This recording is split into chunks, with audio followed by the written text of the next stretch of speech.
እናንተ መጤ ነው መጤዎች ቆይ ኢየሱስ ክርስቶስ እሺ መጤ ነው እንዴ አበስኩ ገበር ከማዳር ነው የሚያጋጨን አንተ ታዲያ ምን ሆኖ መጤ የሚያስብል እግዚአብሔር ለሰው ልጆች በደልና ኃጢአት ኢየሱስ ክርስቶስ ዋጋ እንዲከፍል ከአባቱ እቅፍ ከመጣ በኋላ ተከታዮች ነበሩት ደግሞ የመጣበትን ዓላማ አሳክቶ ስለ ሰው ልጆች በደልና ኃጢአት ራሱን በመስቀል ላይ ሰጥቶ ሰውን ከኃጢአት ባርነት ነፃም ካወጣ በኋላ ሁሉ ጊዜ እሱ ተከታዮች አሉ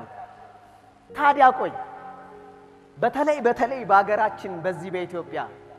ኢየሱስ ክርስቶስን የሚከተሉት ለምን መጤ ይባላል መጤ ስለሆናችሁ መጤ ጴንጤ ቆስጤ መጤ ጴንጤ መጤናችሁ እናንተ ባክ ይው ቆይ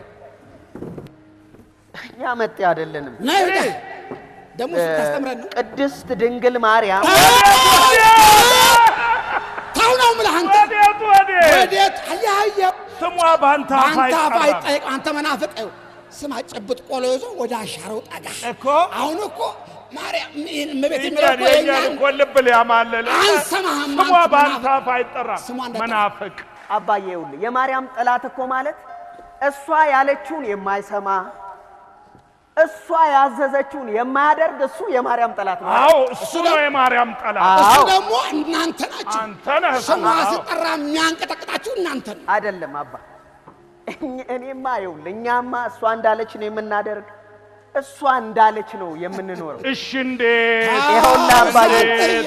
በመጽሐፍ ቅዱስ ወየ ታውላ ጴንጤማ መንገድ አይከፈትም አልፋው ነው የሚጥሉህ አይ ቆይ ግድ የለም ወይ ጉድ አሁንም ነው ምልህ ግድ የለም ቆይ እስቲ እውነቱ ላይ እንድረስ ኧረ እባክህ አዎ እውነቱስ ላይ የደረስን እንደሆነስ እና እመኑስ ያለን እንደሆነ እውነቱ ያ ተሆነ ተውነቱን ማሸሽተን የት እንሄዳለን ቆየ የነሱ ዕውቀት ላይላዩን ነው ግልብ ነው ሸምቀቄ እዚህ ሰረከተዋለሁ አሁን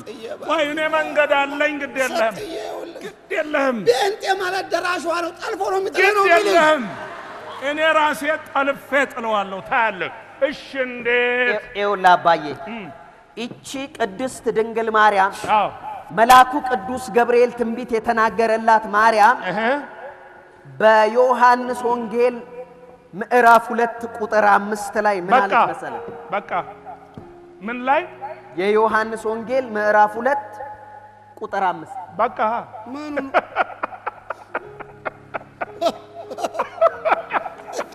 ሰጥዬ ቆይ ነገረኛ ለምን ማብረል ዛ ቆይ ነገረኛ ለምን ሸምቀቄ እዚህ ሰረከተዋለሁ አላልኩ እኮ ያስኩታ እኮ እንዴት ምን ላይ የዮሐንስ ወንጌል ምዕራፍ 2 ቁጥር 5 ምዕራፍ 2 ቁጥር 5 ሰጥዬ ነገረኝ እንጂ ምንድነው የዮሐንስ ወንጌል ምዕራፍ 2 ቁጥር 5 ለምን ተአንድ አይጀመርም ሰጥዬ ለከነው እኮ አይ ቤቴ